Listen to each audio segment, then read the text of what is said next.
लेकिन हमें खुशी है कि अब उत्तर प्रदेश की जनता ने अवध में बीजेपी को हराने का काम किया है और मुझे जो जन समर्थन दिखाई दे रहा है, इस बार मगध में भी हार होने जा रही है।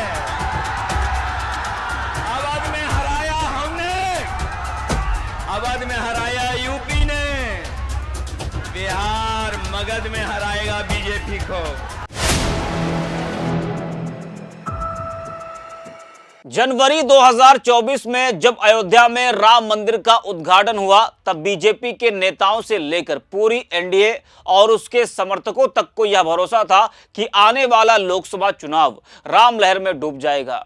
पर कुछ ही महीनों के बाद जब लोकसभा चुनाव के नतीजे आए तो अयोध्या ने खुद बीजेपी को बड़ा झटका दिया। वहीं जहां से उसके हिंदुत्व का विजय गान शुरू हुआ था, वही उसे समाजवादियों ने मात दे दी।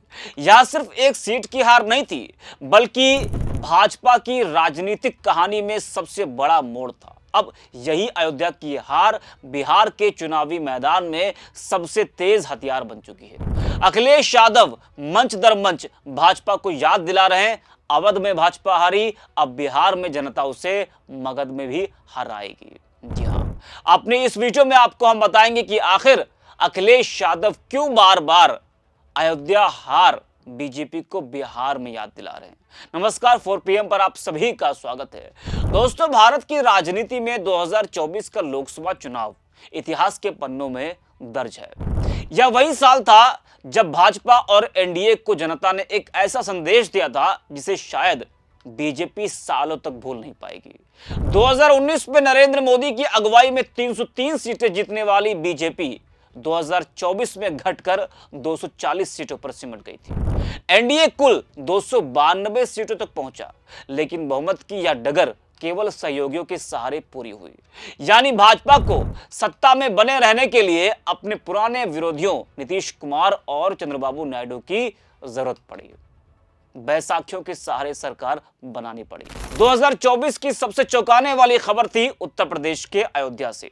जनवरी में जब भव्य राम मंदिर का उद्घाटन हुआ था, तब यह माना जा रहा था कि भाजपा अयोध्या से ऐतिहासिक जीत दर्ज करेगी। मगर जब लोकसभा चुनाव के नतीजे आए तो पूरा गणित उल्टा हो गया।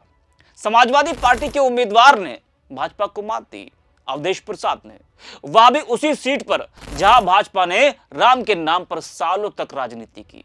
यह सिर्फ एक सीट की हार नहीं थी, बल्कि भाजपा को एक बहुत बड़ा झटका था।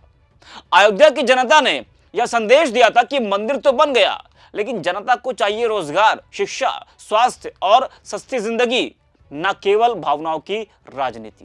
पूरा उत्तर प्रदेश 2024 के लोकसभा चुनाव में बीजेपी से चिटक गया था।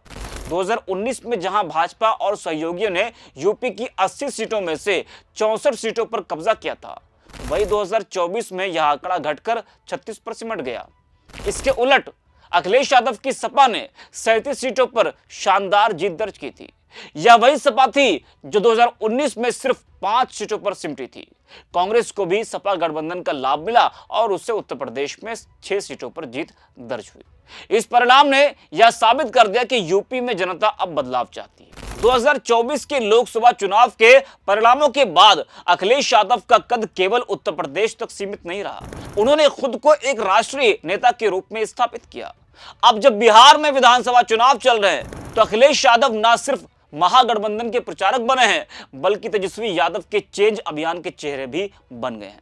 अखिलेश यादव हर रैली में भाजपा को अयोध्या की हार याद दिला रहे हैं। उनका साफ संदेश है, अवध में हमने भाजपा को हराया, अब बिहार की जनता उसे मगध भी हराएगी। यह बयान केवल एक राजनीतिक नारा नहीं है, बल्कि भाजपा के लिए एक दबाव भी है। भाजपा ने अब तक अयोध्या को अपनी विचारधारा का प्रतीक माना था और अब वही प्रतीक विपक्ष के हाथ में एक हथियार बन गया है।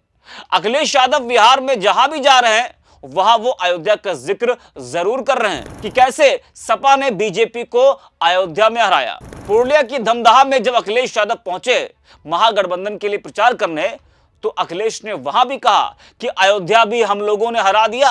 भगवान श्री राम ने किसी को अगर आशीर्वाद दिया तो समाजवादी पार्टी के प्रत्याशी को दिया। जरा सुनिए अखिलेश यादव को आप। हम तो ये कहना चाहते हैं, हम लोगों ने अवध में ही हरा दिया, और अवध में नहीं, अयोध्या भी हम लोगों ने हरा दिया। भगवान श्री राम ने अगर किसी को आशीर्वाद दिया है तो समाजवादी के 85 को आशीर्वाद दिया। बताओ मिला आशीर्वाद के नहीं मिला? इन्हीं के समाज के हैं वो जिन्हें आशीर्वाद मिला। अगर भगवान श्री राम उनके साथ होते तो उन्हें आशीर्वाद मिलता। लेकिन बताओ अवध में भगवान श्री राम ने आशीर्वाद दिया समाजवादी पार्टी को, इसीलिए सबसे बड़ी पार्टी उत्तर प्रदेश में बन करके आई। ये भूलने वाले जो मुख्यमंत्री अगर समर्थन नहीं देते तो दिल्ली में भी सरकार नहीं बनती। तो सुना आपने किस तरह से बिहार की धरती पर अखिलेश यादव बार बार बीजेपी को अयोध्या की हार याद दिला रहे हैं। यह बयान सिर्फ एक तंज नहीं बल्कि एक रणनीतिक वार भी है। अखिलेश जानते हैं कि राजनीति में प्रतीक और भावनाएं जनमत को दिशा देती हैं। भाजपा ने दशकों तक राम मंदिर को अपनी राजनीति का केंद्र बनाया। अब अखिलेश यादव उसी प्रतीक को भाजपा के खिलाफ बिहार में मोड़ रहे हैं। अखिलेश यादव अब उसी हार को हथियार बनाकर भाजपा के हिंदुत्व नैरेटिव को तोड़ने की कोशिश कर रहे हैं। वे यह दिखाना चाहते हैं कि जनता अब भावनाओं से नहीं अपने अधिकारों और मुद्दों से वोट कर रही है। अखिलेश यादव का अयोध्या कार्ड केवल एक बयानबाजी नहीं बल्कि एक बहुस्तरीय राजनीतिक रणनीति है। वे भाजपा को उसी प्रतीक से चोट पहुंचा रहे हैं जिससे उसने अपनी ताकत बनाई थी।